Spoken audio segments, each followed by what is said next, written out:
こんにちは。チベットテレビのテストもです。チベット This Week ではチベットやダライラマ法王、そして中央チベット政権に関する1週間のニュースをお送りします。それではまずヘッドラインを見ていきましょう。ダライラマ法王はスワミ・スマラナンダ・マハラジャの死を悼まれました。中国当局はチベット人歌手のゲジャム氏を不当に拘束しました。米下院はチベットに関する決議案においてチベットにおける人権侵害を非難しました。ドイツハンブルク議会のアンナ・エリザベス・フォン議員がチベット亡命議会を訪問しました。チベット事務所ケンベラは引退するジャネット・ライス上院議員に別れを告げ、チベット議連の新共同議長としてバーバラ・ポコク上院議員を歓迎しました。チベット事務所台湾は仏教哲学と心理療法の関連性についての談話に参加しました。チベット事務所パリのコーディネータートゥクテン氏はアミアンのチベット支援グループ主催の第23回チベットフェスティバルに出席しました。能登半島地震の救援活動に寄付するため在日チベット人たちからの義援金が日本赤十字社東京都支部に届けられました。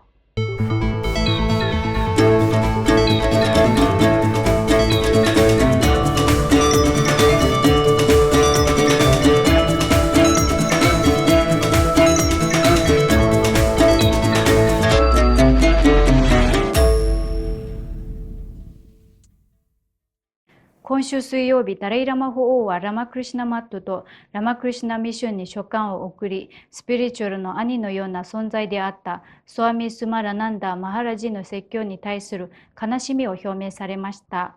書簡の中で法王はラマクリシュナ使節団のメンバーと多くの信者に祈りと哀悼の意を表明され、亡くなられたスピリチュアルな指導者は他者の利益のために献身的に奉仕する意義深い人生を送られたと記されました。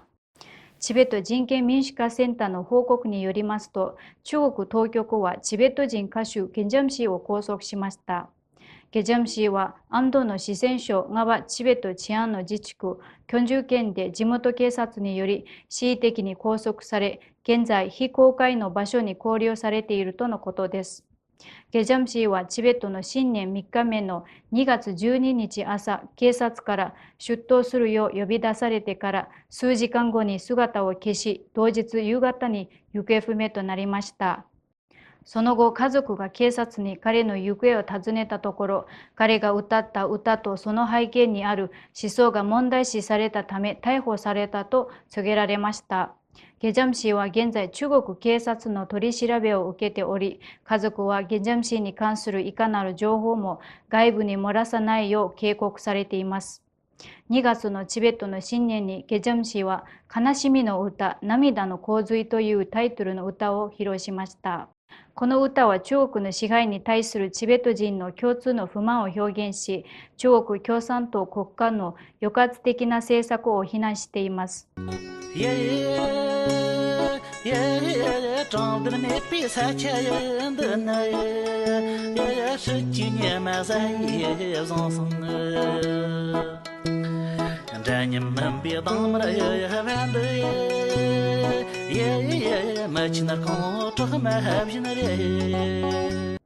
チベット人権民主化センターによりますと、非暴力で反体制活動に従事するチベット人歌手たちは、当局によって即座に国家安全保障または社会安定を脅かす存在としてレッテルを貼られ、改正国家安全法の曖昧に定義された条項により、チベットの歌手、作家、詩人、知識人の強制思想が正当化されています。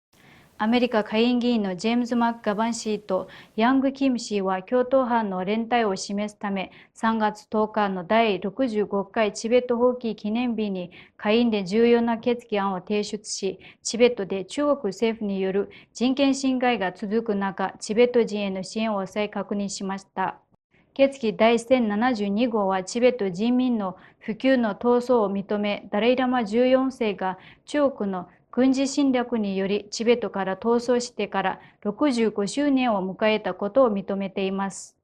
また、チベト人の自決に対する支持を再確認し、中国国営の寄宿制学校の義務化、チベト人遊牧民の集団移住、チベト人の宗教的実践に対する国家の干渉といった植民地政策を通じて、中華人民共和国がチベットの明確な宗教的、文化的、言語的、歴史的アイデンティティを組織的に抹殺していることを非難しています。この決議案は東チベットのデリゲにおける水力発電ダムの建設とダム建設プロジェクトに抗議した1000人以上のチベット人に対する大量逮捕と拘留を強く非難しています。決議文はデリゲダムへの抗議行動で拘束されたチベット人を含む中国国内の誠実な囚人全員の即時釈放を要求し、バイデン政権に対しチベットのデリゲでのダム計画を中止するよう中国に圧力をかけるよう求めています。ベンバシン主席大臣は中国の弾圧に対するチベット人の抵抗を支持し、第65回チベット放棄の日を記念するこの決議の先頭に立ったジェームズ・マックガバン下院議員とヤング・キム下院議員に感謝の意を表しました。今週火曜日、ドマツリンテカン副議長は、ドイツ・ハンブルク議会のアンナ・エリザベス・フォン議員とその夫、およびデリに拠点を置くフリドリヒ・ノンマン財団から2名のスタッフとの会合が開かれ、一行はチベット亡命議会の発展、機能、構成について説明を受けました。会談では中国の占領下のチベット国内の危機的状況や村や村院を移転させるリチュのダム建設に非暴力で抗議した1000人以上がカムデゲ地方で大量逮捕された事件についても説明を受けました。